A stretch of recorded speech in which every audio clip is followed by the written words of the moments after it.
So joining me on stage, we have Katie Kelly from Irish, Head of Revenue Management from Irish Rail. We have Mark Thoma from Transdev Netherlands, Timo from SBB International, Kerry Phillipson from Arriva Trains UK, and last but not least, from Canada at ExPretio, we have Jan Laporte.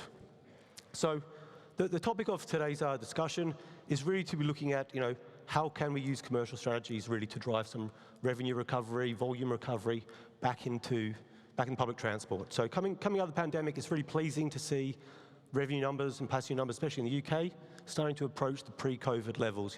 Obviously there's been some damage to the market given the changes in work patterns. So just starting with yourself, Katie, what are the trends you're seeing there in the customers' expectations coming out of COVID? And where do the opportunities lie, do you think, from that?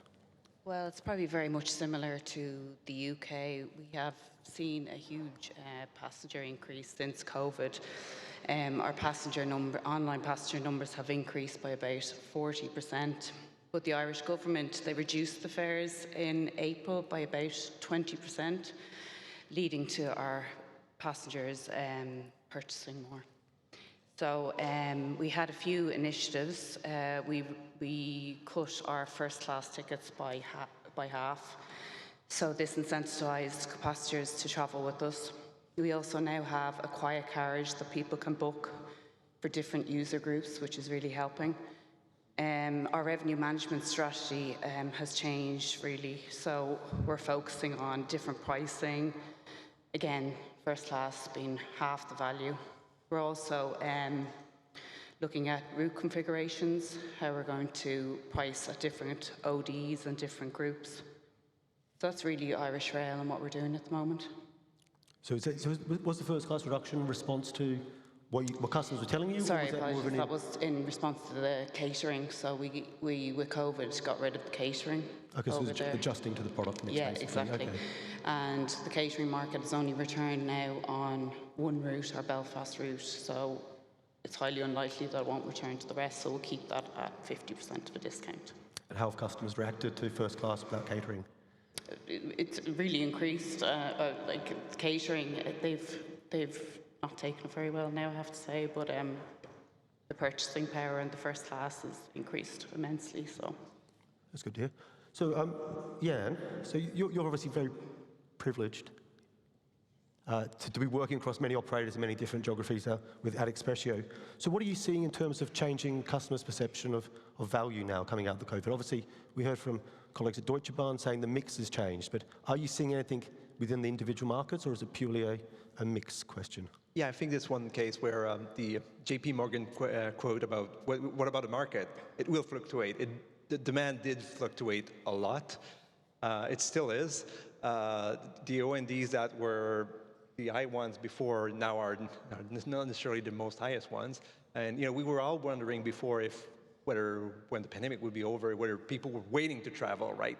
And yes, they were.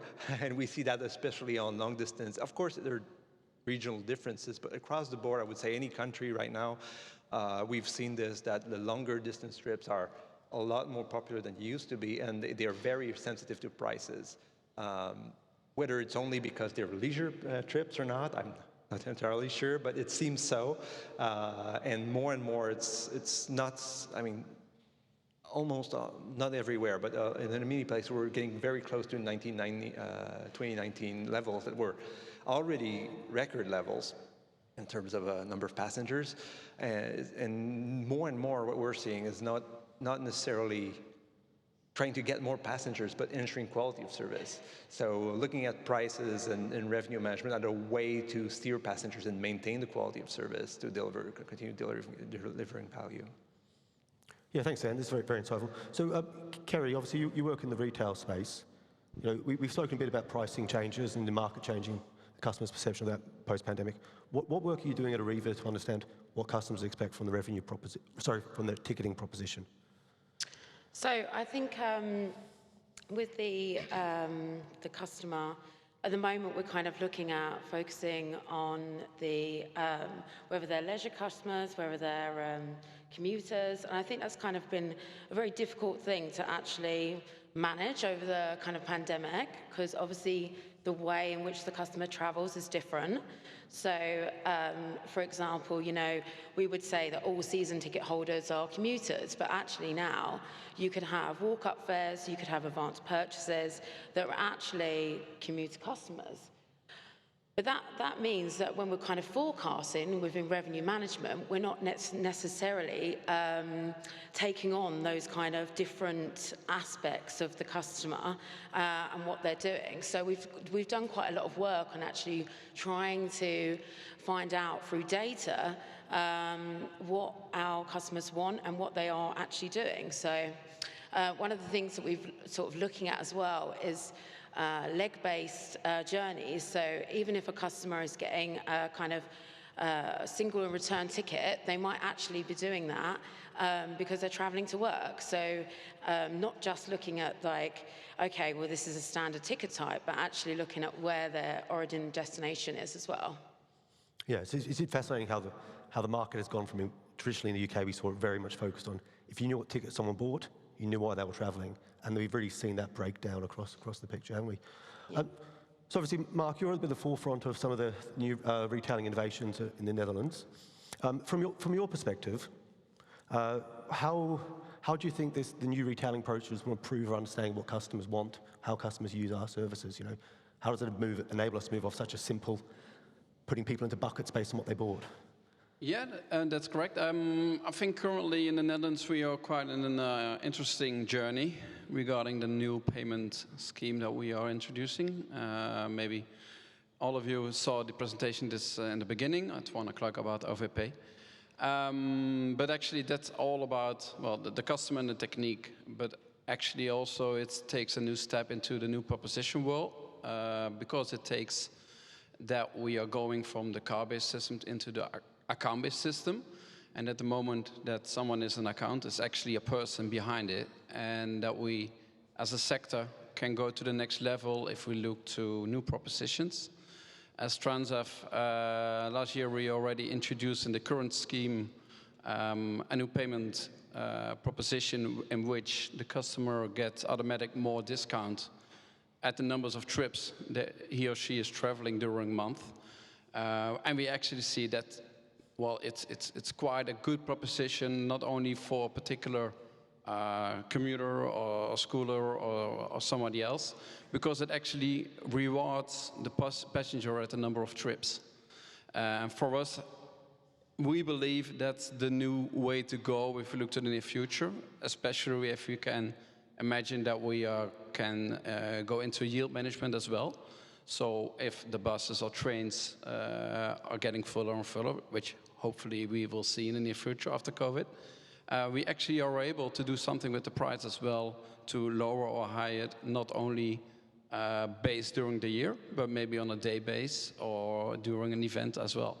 So it's more and more into the account than it's more a fixed tariff that was. Yeah, we'll come back slightly later, I think, to that idea that account-based ticketing could be a form of revenue management, because it's quite an interesting concept. But back to sort of maybe more traditional revenue management a second. Obviously, Timo, SBB International, you obviously have a great rail proposition, but also you compete against other modes. Coming out of the pandemic, how are you seeing customers' perception of rail versus other modes, and does it create competitive opportunities? We obviously heard from Lyria, who are pushing the sustainability angle, but I'll let you answer the question.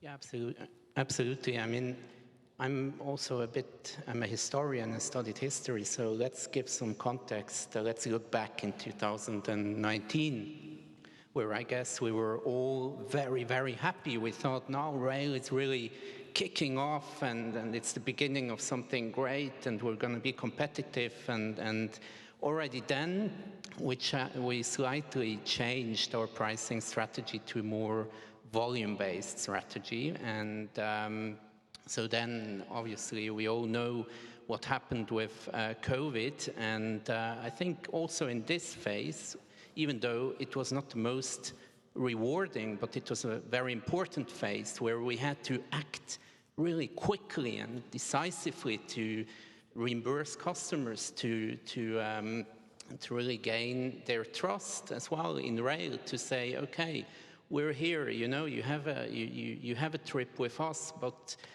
you can't do it, we take care of you, you can do it maybe later. And I think that's also something which pays off now, but of course we had to adjust a little bit on this volume strategy, because what we saw, even in 2021, leisure market coming back big times, really strong demand. So what to do in yield management? Are we going, I mean, prices have increased also in rail, that's a fact, but we still want to, keep the customer and be more competitive, win more customers, so go steer the customers towards the groups that are more price sensitive, towards maybe lower occupancy trains, etc. So that's really what we have to find out, and that's in all our markets, main markets, which are Italy, Germany, France, and Austria. We carried out some yield tests to just get to know the behaviors a bit better, because what we also assume and saw is that business to business or business market is not back yet, and on a domestic level we see that the commuter, like people just commute less as everywhere else, so also there we try to invest in offers, season tickets that are more adequate to that, and in future customers, tickets for young customers. Yeah, sorry, very good point there about you need to segment the market as well, don't you, understand it? But I think that your point there is that we need to be trying to be innovative and trying to find new ways to understand how this new market responds. So, yeah, and you've got a great job title as the Director of Product Innovation. So, in your mind, where is the space for innovation at the moment in understanding the market? Oh, there's always plenty of space for innovation. Yeah. It's a lot of what we've done in the recent years, of course, is to change the tools that we had that were basing their forecast and what we do based on years of experience and years of accumulated data. But now we are much more reactive, right? We need to be able to not pretend that we can foresee the future, but that we can adapt to circumstances. So what we are forecasting more dynamically than we used to. And I think that's just the beginning. And the closer we get, the more and more earlier in the chain we can get. And then we can foresee changes in volume of interest or searches on the websites or trends on Google or things like that are very much a way to react. And we can also, and I spoke about quality of service earlier, and this is something that we realized that the tools that we had built over the years to better forecast or better predict the behavior of passengers, we were doing that under very, very strict conditions and very we need to forecast for individual products, individual price points, and how they will react to the passengers' behavior will be influenced by what we offer. But the same technology actually is a lot more reliable when we use the higher grade, and we use that for even planning staff, because staff shortages, you need to put the right people at the right places. And more we actually see companies struggling, and we're able to actually help them with that. So it could also building a wider view of what the passengers want. And as I said, not wait for them to buy something to actually realize that they're interested. And this is really, and it's something that's interesting because people and operators themselves are a lot more sensitive or more, it used to be very difficult to convince people and to try to move things. And now I think it's because of what's going on, but also what people see in the retail world, especially online. And then they say, well, we could do that on the passenger side as well. And it's totally true. So yeah, there's plenty to come. Excellent. It's good to hear there's lots of space for innovation in the area. So Mark, we picked up on that sort of point there about differential using account-based ticketing to offer different prices and so forth. One of the real appeals of account-based ticketing, though, the way it's been implemented in the UK, with you just turn up and you tap and you get on your train, you almost don't have to think about pricing anymore. And that simplicity, I know we've heard a lot of speakers this morning, and into the afternoon, talk about that really attracts and brings customers in. So where do you see that tension as Netherlands moves towards a national system of wanting to offer the classic revenue management, right price at the right time, with you can just turn up and tap and go and not even think about price anymore? How do you see yourselves navigating that space? Well, actually, if we look to the situation in the Netherlands, look to the tariff, there will be not a big change because tap in, tap out is already the main stream that we are using in public transport for all operators. So that will be the same as well. And also, if you look to the near future regarding, well, the account-based world, together with all shared mobilities, mobility as a service, actually we can reinvent ourselves in order to make it more accessible, not only in the tariff, but especially if you look to the easiness of payments. And of course, it will be the total proposition that will determine if it is a good offer or not. And that will be the challenge for all of us in order to make a new proposition with interesting action propositions, yield management, which you're already doing. But actually, it's about the easiness for the customer. And that will be not about all complex platforms, kind of payments systems, but eventually the customer wants to go from A to B to an event or something else. And do not make it that hard to pay. Do not make it to calculate or really hard. So it should be easy, easy, easy. Yeah, definitely. That's probably across the operators here. I'll take views, but simplicity is definitely something we should be aiming for the customers to break down those barriers for travel. Yeah. So, Katie, obviously, Irish Rails over the years invested significantly in its systems. I think your predecessor, Brian, we've heard speak at this conference a number of times about what's happening there and how the system's evolving. From your perspective, where do you think revenue management systems need to go in the next few years to realise value for yourself? Well, currently, I suppose you're talking about simplicity there. Currently, we're looking at trying to sell within a 60-minute window of departure in Irish Rail. You can't buy within that 60-minute at the minute, so we want to be able to sell unallocated tickets within that 60 minutes. So I think this will simplify for the customer if they're running from A to B, as you said, and hopefully they can be on the tram on the way up to the train station and they get on their phone and they can purchase straight away an unallocated service and at that price as well, not the booking office fare. So that's what we're testing at the moment.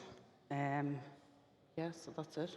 Yeah, I think we found that at Great Western, the ability to sell right up to the point of departure, and also giving people the confidence of seats and so forth, it really does make it easy. People don't have this horrible cliff edge where 61 minutes you can see a price, and at 60 minutes it's gone, and they turn up the ticket office and causes all manner of grief. So that sounds like a very sensible way forward. Yeah. All right, so just stepping back slightly here, Timo, obviously with the competition with other modes and pressure on government finances at the moment, the UK is in a particular problem that it's caused itself, shall we say, but hopefully the Swiss have been a bit more sensible. Where do you see the need for commercial product strategy changing? You obviously, SBB's got a very good product. Is there areas you think you need to invest in outside of revenue management to bring customers onto your mode? Yeah, I think there's a field you mentioned before. We have a lot of data in SBB of our customers, of where they travel, etc., but where we're not there at connecting all the data and really understanding real time what is the customer, what does he want, where does he want to travel, connecting maybe his preferences with his journey and then selling him something afterwards. So that's certainly a lot of opportunity there in this field, because that's also then a mean to improve also customer satisfaction if you have the right offer in the right place at the right time, and that's certainly one field. And the second is, I think this morning when this conference posted that we're all coming together to discuss rail, there was one comment and it said, oh great, please do make it easier for me to book a ticket from Amsterdam to Warsaw, I think it was. And that's where we're also working, like to connect, really build this network that people can book through. So it's on one hand a distribution question, but also a pricing and yield management issue, because we all have domestically these great products, but we are not yet able to connect them very well. And there is the answer. There is OSDM, Open Sales and Distribution Model, pushed by UIC, where we work with, and I think that's something we as railways must invest more in the future to connect, make it easier for our customers to travel across the borders. So Mark, with your payments hat on here, do you think we can get an international tap-in, tap-out system? Is that feasible? Why not? Well, really, I think it's not like the technology who is not ready. I think us, the countries, because there's one Europe, but that's not like if you look to the travel or mobility system, it's not one. So eventually, it should be not like about the mobility and the technology who is not working on it. We should do it, but then who is the person, organization, who is really focusing on to make it? So that's the challenge that we have been in. Yes, political will is always, executive support is the mainstay of any successful project in this space. So Timo, you picked up there on data. Kerry, obviously in the retailing field, there's a lot of data out there now, and Jan even offered us some more data in his innovation idea. So how do you see that changing the skills of our teams? Do they have to move, have to reflect, or do you think that they exist at the moment? Yeah, so I think it's an interesting one. I don't think it's necessarily the skills within the team. It's more the way that we're actually using the systems. So, we obviously have revenue management systems and then also kind of data systems as well. But it's kind of how we group those together and also automate those processes. So instead of the team having to do kind of manual activity, that actually is taken away from them so that they have more time to kind of look outwardly, think about things and look strategically rather than sitting on spreadsheets and things like that. And there's a lot of things that we are currently doing, working with ExPretio, to automate some of that stuff. And actually, it will, in the future, definitely enhance our offering. That's really positive. And Katie, with your team, are you finding the skill sets are needing to move into as you get more and more deeper into revenue management? Yeah, for sure. In the commercial department, we work alongside marketing, our digital channels, we're all interactive with one another and trying to get what the customer wants and the change in customer behaviours. All right. So just a final question for all the panel members, just before we wrap up here. If you're coming back to this conference maybe next year, what do you think will be the one big exciting thing you'll be able to tell people if you were another panel show, or maybe you're presenting? So just starting with yourself, Jan, at the far end. What's the one big thing you think you're excited to come back and tell the festival about next year?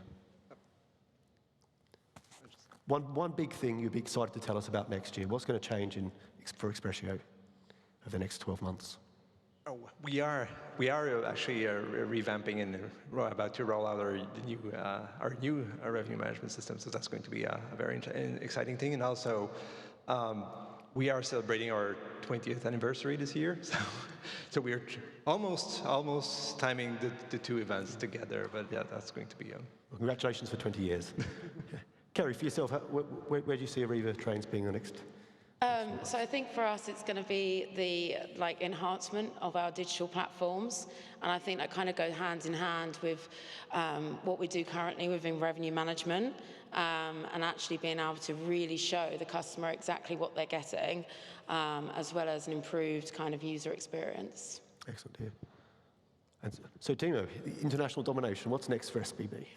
Well, I think for us, the focus really for this and next year really is to connect our neighboring countries to our distribution systems and having then the right, a better price display, as I said before, That's first, but very, very big step for us next year.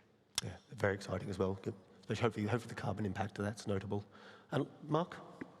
Yeah, for us it's quite easy to focus about the new OVP system in the Netherlands, and then hopefully that we have migrated many people to the new system. Not only to the new system, but also that we manage as a country to make new propositions which are, well, just easy. Yeah, make it easy. That's a great aim for the next 12 months. And lastly.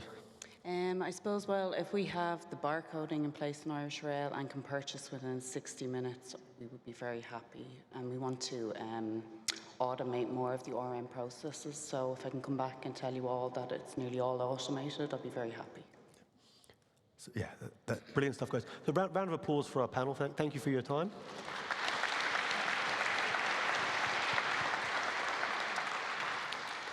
And I believe there's a break now until some roundtable sessions later in the afternoon. So again, everyone who's joined us this morning into the afternoon, thank you very much for your time, and hopefully we'll talk over the conference.